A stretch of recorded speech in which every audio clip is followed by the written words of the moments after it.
છોટાઉદેપુર તાલુકાની અંદર આજે એક નાટકીય ઘટના સામે આવી અને તાલુકાના પંચાયતના કારોબારી અધ્યક્ષ રાજેશભાઈ રાઠવાએ સ્વચ્છ ભારત મિશન અંતર્ગત કામગીરીના ભુગતાનની અંદર થતા વિલંબને લઈ અને તાલુકા પંચાયત કચેરીને તાળું મારી દીધું અને આ દરમિયાન ભાજપ નેતાઓએ સરકારી અધિકારીઓ પર ભ્રષ્ટાચારના આરોપો લગાવ્યા હતા। તેમણે જણાવ્યું કે છોટાઉદેપુરની બાજુની અંદર આવેલ દાહોદ જિલ્લામાં વિકાસના કામો કર્યા વગર પૈસા મળી જાય છે, તો છોટાઉદેપુર જિલ્લાની અંદર કામ કરતા છતાં પણ પૈસા નથી મળતા। તેમણે એવું પણ કહ્યું છે કે અમારા જિલ્લાની અંદર ભેદભાવ કેમ? ખરેખર જિલ્લાના વહીવટીતંત્ર જવાબદાર છે અને તેમણે દાહોદની અંદર થયેલ ભ્રષ્ટાચારનો પણ ઉલ્લેખ કર્યો હતો। આપણી પાસે 20 લાખ રૂપિયા આવ્યા છે, એના ચૂકવણા કરવા માટે અમે તમામ તૈયારી કરી દીધી છે।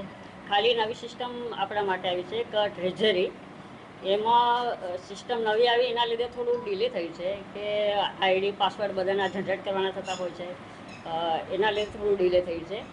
હવે આઈડી પાસવર્ડ જનરેટ થઈ ગયા છે એટલે અમે પેમેન્ટ કરવા માટે પ્રોસેસ ઝડપી ચાલે।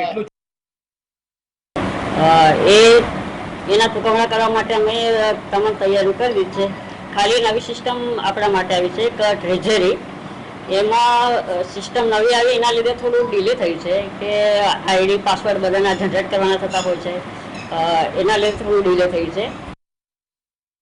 પણ વધારે જે મજૂરોએ કામ કર્યું છે, જે અને આ કામ કર્યું છે અગાઉ એક એજન્સી કર્યું, તરત જ એ પૈસા ઉપાડીને જતા રહે છે। પણ ત્યાં અમારા સ્થાનિક મજૂરોએ જ્યારે બી કામ કરવાનો વારો આવ્યો છે, કામ કરીને પૂર્ણ કરીને એમને આપ્યું છે ને, આ કામને 2 થી 3 4 વખત તો કલર કામ કર્યું, આ કલર બતાવવા માટે અધિકારીશ્રીઓને।